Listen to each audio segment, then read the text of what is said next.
महाराणी तारणी विद्यालयामध्ये आता मतदान प्रक्रिया सुरू झालेली आहे आणि उत्साहानं आता हे पहिला 8पर्यंत मतदान केलेले सगळे मतदार आहेत आणि सर्वांचंच आव्हान आहे 10 वर्षानंतर आपण महानगरपालिकेच्या निवडणुकीत मतदान करत आहोत आणि सर्वांनी उत्साहाने मतदान करावं. पत्रकार बंधूही आता मतदान करून आपल्या करण्यासाठी बाहेर पडत आहेत. हे मतदान केलेले सर्वजण म्हणत आहेत म्हणा आम्ही मतदान केले, आम्ही मतदान केले, तुम्ही मतदान करा, तुम्ही मतदान करा.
मी मतदान केले, तुम्हीही करा.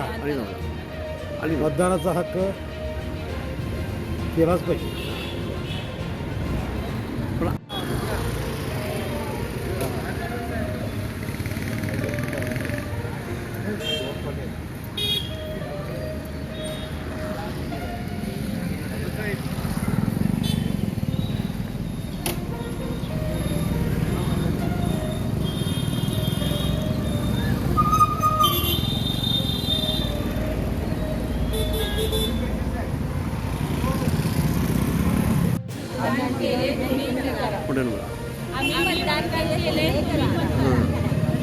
मोठ्यानं